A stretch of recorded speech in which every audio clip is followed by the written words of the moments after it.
안녕하세요, 영래입니다. 해질 무렵의 책 읽기라는 테마로 제가 좋아하는 책을 낭독하려고 하는데요. 먼저 본 타이틀은 하루키의 저녁 무렵의 면도하기라는 단편집 제목에서 차용했음을 밝히는 바입니다. 오늘 읽을 책은 김현수 작가의 내가 누구든 얼마나 외롭든의 한 부분입니다. 그럼 시작하겠습니다. 12장. 사랑에는 아무런 목적이 없으니. 나를 오랫동안 매혹시킨 몽상은 이런 것이었다. 성경보다도 훨씬 두꺼운, 아마도 이 세상에 이미 존재했거나 지금 존재하고 앞으로 존재할 모든 사물과 사람들의 내력을 적어놓은 책이 책상 위에 놓여있다. 그 두꺼운 책이 자신을 읽어줄 단 한 사람을 소망하는 것처럼 나 역시 내가 읽을 단 한 권의 책을 만나기를 오래도록 기다려왔다. 그러므로 나는 두 손으로 두근두근 뛰는 가슴을 억누르며 천천히 책이 놓인 그 책상으로 다가간다. 한참을 바라보다가 떨리는 손으로 조심스레 표지를 넘기면 내가 그토록 읽고 싶었던 이야기들이 마술처럼 흘러나온다. 다음 장, 그 다음 장, 또 그 다음 장. 점점 더 빨리 나는 그 책을 읽어나간다. 읽으면 읽을수록 그 책이 내가 그토록 기다리던 바로 그 책이라는 사실이 분명해진다. 이 몽상의 가장 큰 매력은 단 한 사람만 있어도 그 책은 읽힌다는 점이었다. 처음 우리가 서로에 대해서 알아가기 시작할 때 정민이 나와 닮았다며 트로겐 F의 첫사랑에 나오는 다음과 같은 문장을 읽어준 적이 있었다. 나는 언제나 불안한 마음으로 뭔가를 기다렸고 모든 것에 경이로움을 느꼈으며 무엇인가에 끊임없는 마음의 준비를 하고 있었다. 노을이 질 때면 나는 제비떼처럼 날아다니는 환상에 빠져 주위를 빙빙 돌면서 장난을 쳤다. 뿐만 아니라 나는 많은 생각에 잠기기도 했고 우울한 심정에 빠지기도 했다. 아마도 그런 책이 나타나기를 기다리는 내 처지도 그와 비슷했을 것이다.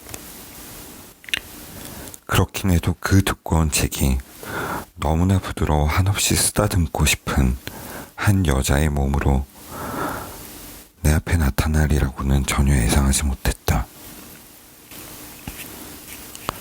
정민과 잠을 자고 난 뒤로 나를 둘러싼 세상은 완전히 바뀌었다. 알고 봤더니 이 세상은 이야기로 가득 차 있었다.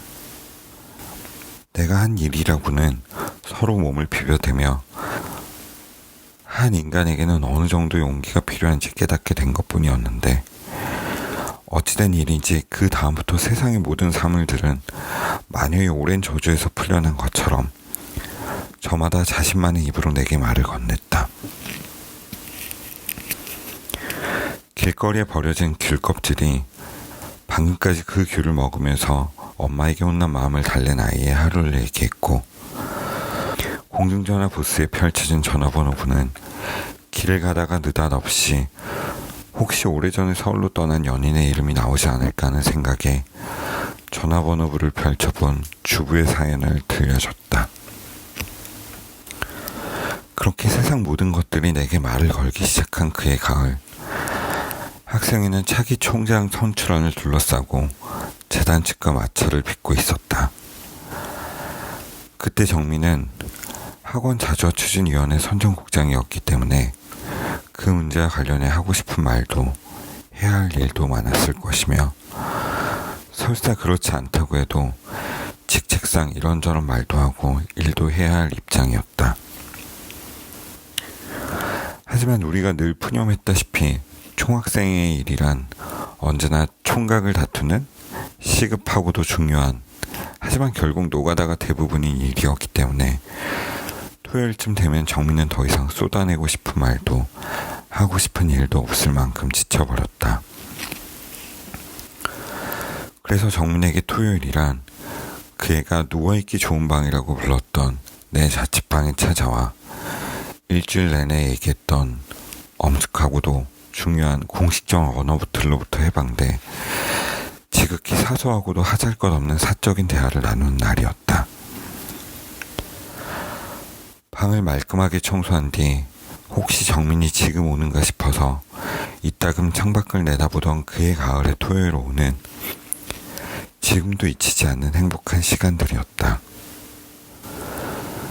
그러다가 정민이 창문을 두들기면 슬리퍼를 끌고 나가 문을 열자마자 정민을 끌어안았다. 방 안으로 함께 들어간 우리는 얼마간은 그렇게 서로 부둥켜 안은 뒤에야 이제쯤에는 슬슬 이야기가 하고 싶다는 생각이 들 만큼 충분히 입을 맞춘 뒤에야 마주 앉아서 찬찬히 얼굴을 쳐다볼 수 있었다. 그 다음에는 All by Myself나 On of Lonely Heart 등 고등학교 시절까지 열심히 듣던 팝 음악을 마음껏 틀어놓고, 마음껏이라니 지금 들으면 상당히 이상한 표현이 되겠지만 정민의 얘기에 귀를 기울였다. 토요일 오후에 정민은 평소 늘 입고 다니던 청바지가 아니라 치마를 입고 있었다. 그러므로 정민의 이야기가 아무리 재밌어도 나는 정민의 다리에서 시선을 떼지 못했다. 해가 저물 때까지도 시시콜콜한 정민의 이야기는 그치지 않았고, 그때쯤이면 이제 이야기는 충분히 들었다는 생각에 다시 정민의 몸을 만지고 싶어 안달이 난 나는 그 입술에 내 입술을 아주 오랫동안, 그러니까 해가 아주 저물어 방안이 컴컴해질 때까지 맞추었다. 우리가 서둘러 옷을 벗고 소리 죽여 섹스를 하는 동안 열어놓은 창문 밖에서는 저녁 먹으러 그만 들어오라고 아이들을 부르는 소리나 골목 어귀의 트럭에서 흘러나오는 과일 장수의 호객 소리가 아련하게 들려왔다. 이러다가는 이내 온몸이 녹아내릴 것 같은 피곤이 몰려왔고 몸에 맺혔던 땀이 식어가면서 저녁은 서늘해졌다.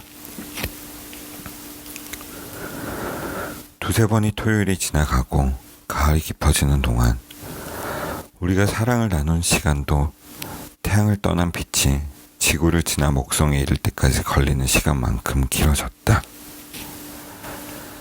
그렇게 정민의 몸에 붙어서 깜빡 잠들었다가 깨고 나면 언제나 정민은 벌써 끝났어? 라고 물어 나를 좌절시켰다.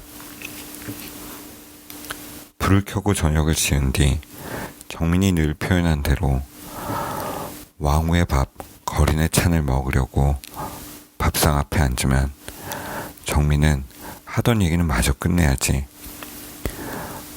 말을 꺼내고는 섹스하기 전에 하던 이야기의 뒷부분을 들려줬다. 우리의 공통점은 이야기를 너무나 좋아한다는 점이었다. 우리가 마르크스와 엥겔스의 책을 열심히 읽었던 까닭도 거기에 이야기가 있었기 때문일 것이다. 그들은 언제나 인간으로부터 이야기를 시작했다.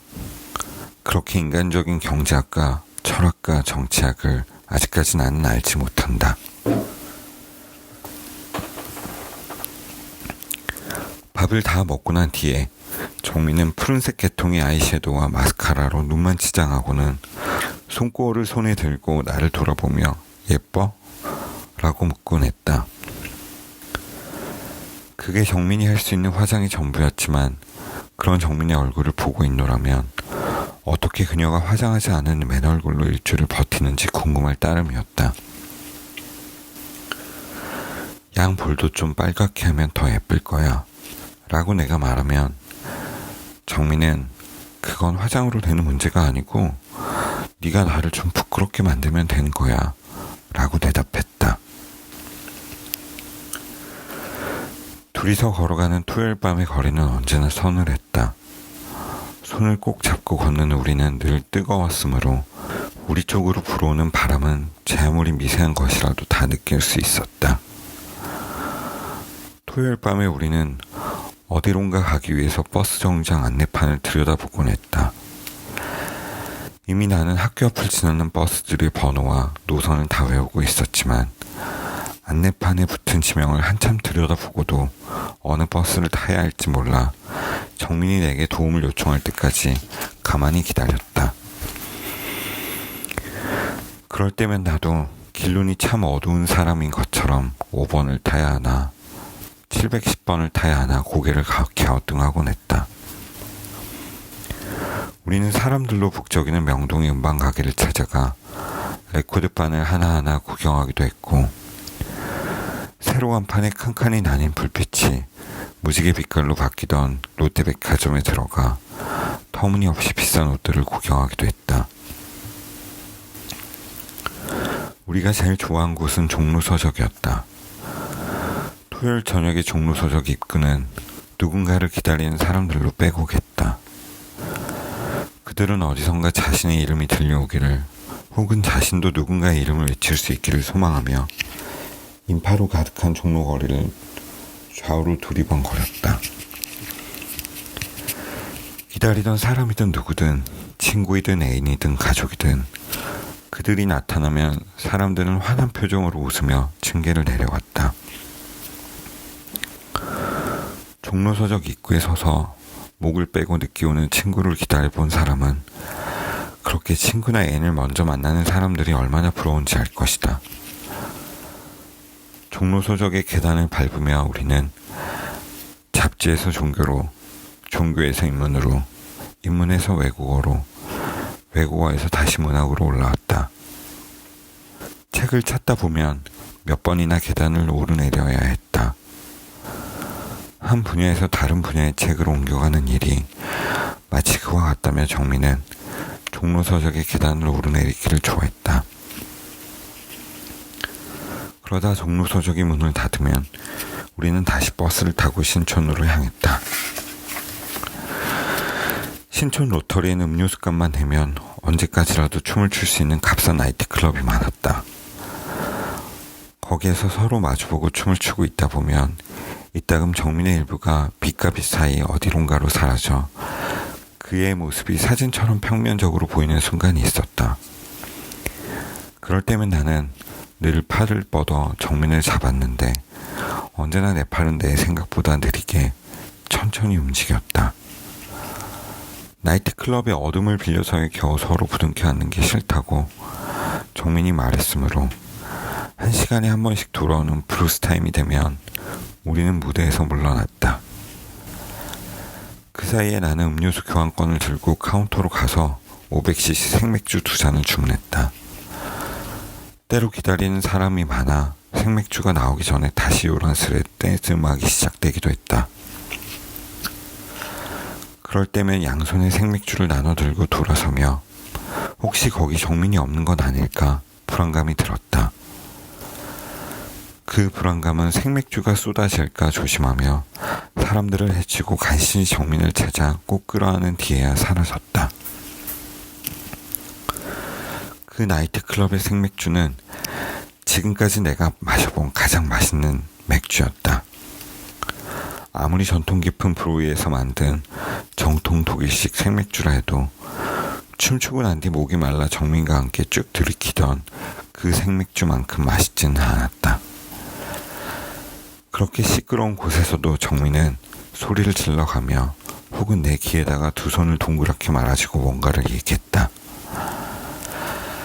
그렇게 나이트클럽에서 들었던 이야기 중에는 느닷없는 폭력으로 이 세상은 자신이 있을 곳이 아니라고 믿게 된 한 고등학생에 관한 이야기도 있었다. 나이트클럽의 현란한 조명 아래에서 정민이 들려주는 이야기는 그때까지의 다른 이야기들과 달리 세세한 부분까지 너무나 현실적이었기 때문에 도리어 비현실적으로 느껴졌다. 나로서는 그런 일들이 실제로 일어났을 거라고는 도저히 믿을 수가 없었기 때문에 나중에 그 시절의 신문을 찾아보기까지 했다.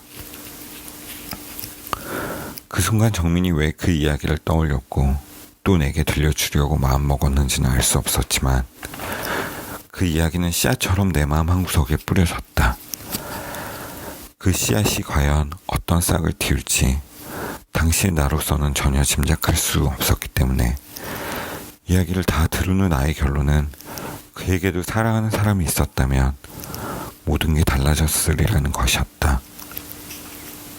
사랑은 입술이고 라디오고 거대한 책임으로. 사랑을 통해 세상의 모든 것들이 내게 말을 건네므로.